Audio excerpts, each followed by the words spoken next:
Mga kapinoy kaalaman, humanda kayo. Dahil ang kwentong hatid ko ngayon ay higit pa sa karaniwang showbiz update o simpleng balitang pang-entertainment. Ang pag-uusapan natin ay kwento ng dugo, pawis, luha, pagdurusa, pagbangon at pagtagumpay. Isang kwento na tila isinulat ng panahon, hinubog ng matinding pagsubok, at ngayon ay patuloy na isinusulat ng isang kabataang nagpatunay na ang buhay ay hindi natatapos sa hirap ng kahapon.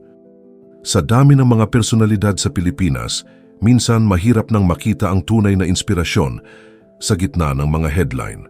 Pero ngayong araw, may isa tayong kabataang muling nagpapaalala sa atin kung bakit natin mahal ang mga kwentong Pilipino.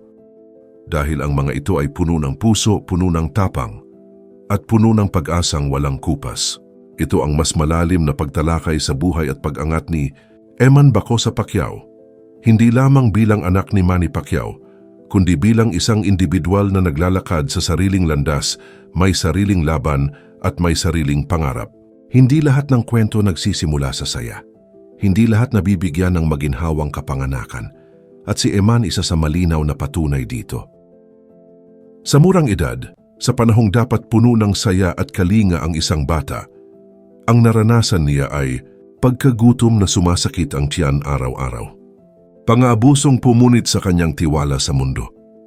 Kawalan ng direksyon at proteksyon, pagkalunod sa takot na parang wala ng bukas. Ilang beses niyang tinanong ang sarili, bakit ako? Bakit kailangan kong danasin ito? May pag-asa pa ba para sa isang kagaya ko? Ilang gabi siyang umiiyak ng mag-isa. Ilang umaga siyang nagising na walang malinaw na sagot sa mga tanong na bumabagabag sa isip niya.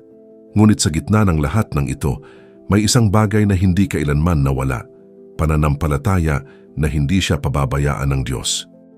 Ang hirap na ito ang naging pundasyon ng kanyang tapang. Ang pagharap ni Eman sa katotohanan tungkol sa kanyang tunay na ama ay hindi simpleng eksena sa pelikula. Ito'y realidad na may halong lungkot, gulat at pag-asa. Nang malaman niyang si Manny Pacquiao pala ang kanyang biological father, hindi niya agad tinanggap ito bilang pribilehiyo. Sa halip tinanong niya, kung anak pala ako ng isa sa pinakasikat na tao sa buong mundo, bakit ako lumaki sa hirap? Hindi niya ito ginamit para magtanim ng sama ng loob. Sa halip, ginamit niya ito para mas lalo pang magsumikap. Hindi niya ginawang dahilan ang sakit para maging rebelde. Ginawa niya itong batong hahakbangan niya pataas. Habang lumalaki siya, mas tumibay ang kanyang relasyon sa kanyang ina, mga kapatid. At sa kanyang stepfather na si Sultan, ang taong nagpakita sa kanya ng amahin na pagmamahal na hindi minadali, hindi pinilit, kundi kusang ibinigay mula sa puso. Kung may isang bagay na nagligtas kay Eman mula sa pagkalunod sa lungkot, ito ay boxing. Hindi ito dahil gusto niyang maging katulad ng ama. Hindi ito dahil gusto niyang sundan ang yapak nito para sumikat. Hindi ito dahil sa pressure ng apelyido, kundi dahil ang boxing ang nagturo sa kanya ng disiplina, pagtitimpi, pagrespeto sa sarili, at tiyak na direksyon. Pero bago po ang lahat, baka pwedeng palike muna ang video na ito. Isang simpleng click lang, pero malaking tulong yan sa aming mga content creators para makagawa pa ng mga kwentong gaya nito. Maraming salamat po. Sa bawat job, naaalala niya ang mga taong nanakit sa kanya. Sa bawat hook, naalala niya ang gutom at kirot ng nakaraan. Sa bawat footwork, naramdam niya na kaya niyang iwasan ang mga hadlang ng buhay. At sa bawat panalo, ramdam niya ang konting paghilom ng sugat na iniwan ng kahapon. Hindi boxing ang nagligtas sa kanya, kundi ang tapang na natutunan niyang mahawakan sa loob ng ring. Hindi kagaya ng ibang artista na matagal nang pinangarap maging sikat, si Eman ay hindi lumapit sa showbiz para sa spotlight. Noon pa lang, malinaw na sa kanya, boxing muna, pamilya muna, pagbabago muna. Ngunit dumating ang sandaling nakita siya ng publiko sa Kapuso Mo, Jessica Soho. Doon nagsimula ang pagdagsa ng mga mensahe ng suporta, paghanga at pag-inspire. At doon din nagsimulang mapansin siya ng mga tao sa industriya, hanggang sa dumating ang puntong inalok siya ng Sparkle GMA Artist Center. At dito nagsimula ang bagong yugto ng kanyang buhay. Sa kanyang sariling salita, pumasok siya sa showbiz upang magkaroon ng dagdag na pagkakakitaan para sa pamilya magamit ang platform upang mag-inspire, maipakita ang totoong kwento ng isang kabataang lumaban, at magsilbing halimbawa sa ibang kabataang nakaranas din ng hirap. Hindi niya kailangan maging perfect. Ang gusto lang niya ay maging totoo. Nang pumirma si Eman sa Sparkle, hindi lang iyon simpleng pagpirma ng kontrata. Para sa kanya, simbolo ito ng panibagong yugto, panibagong sarili, panibagong pag-asa, at panibagong misyon. Ngayon ay mas makikita na natin siya sa iba't ibang programa, mula sa mga talk shows, entertainment programs, at posibleng pagpasok sa acting projects. Nagtitrain siya, nag-aaral, at patuloy na pinapanday ang talento para maging maayos na asset ng network. Hindi siya pumapasok sa studio bilang anak ni Pacquiao. Pumapasok siya bilang Eman, ang lalaking lumaban sa buhay at patuloy na nagpapakita ng kabutihan. Kung dati ay halos 200,000 lamang ang kanyang followers, ngayon ay daan-daang libo na ang sumusubaybay sa kanya at patuloy pang dumarami. Kaya siya sinusubaybayan ng marami ay hindi dahil sa apelyido, kundi dahil sa totoong kwento niya. Sa bawat content niya online, nagbibigay siya ng inspirasyon, ginagawang bukas ang usapan tungkol sa mental health, pinapakita ang training niya, binabahagi ang pananampalataya, at ipinapakitang hindi mo kailangang maging perpekto para irespeto ng tao.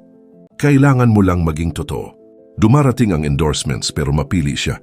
Ayaw niya ng mga produktong taliwas sa kanyang paniniwala. Ayaw niya ng bisyo, sugal, o anumang bagay na maaaring makasama sa kabataan.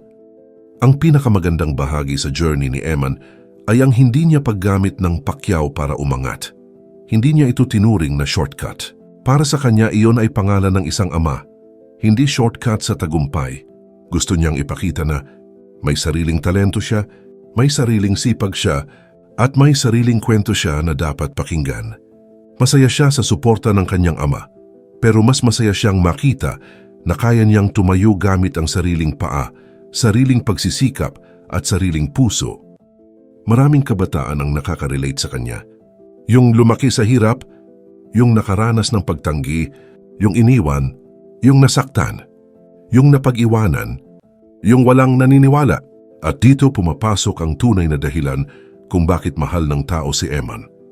Hindi siya nagpapakitang perfect. Hindi niya tinatakpan ang kahapon. Hindi niya kinahihiya ang pinagdaanan. Sa halip, ginagamit niya ito para sabihing, kung nakaya ko, kaya mo rin. At minsan, iyon lang ang kailangan ng tao para magpatuloy, ang makakita ng kahit isang taong nakaahon sa parehong putik na pinagmulan natin. Sa puntong ito ng kanyang buhay, nasa unang kabanata pa lamang si Eman.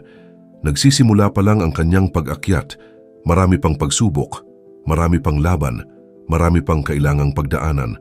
Pero ang mahalaga ay ito, hindi na siya nag-iisa, hindi na siya gutom, hindi na siya takot, hindi na siya nagtatago, hindi na siya sugatang bata. Siya na ngayon ay binatang lumalaban, binatang may direksyon, binatang may pananampalataya, at binatang may pangarap na hindi lamang para sa sarili, kundi para sa pamilya at sa mga kabataang tulad niya. Mga Kapinoy kaalaman, kayo naman, ano ang masasabi ninyo sa pag-angat, pagbangon at bagong yugto sa buhay ni Eman Bacosa Pacquiao? Inspirado ba kayo sa kanyang kwento? May nais ba kayong sabihin o iparating sa kanya? I-share ang inyong komento, reaksyon o mensahe para kay Eman sa comment section. At para sa mas marami pang malalim, makabuluhan at nakaantig na kwento sa mundo ng showbiz at tunay na buhay, huwag kalimutang mag-subscribe sa Pinoy Kaalaman. Maraming salamat po at hanggang sa susunod nating talakayan.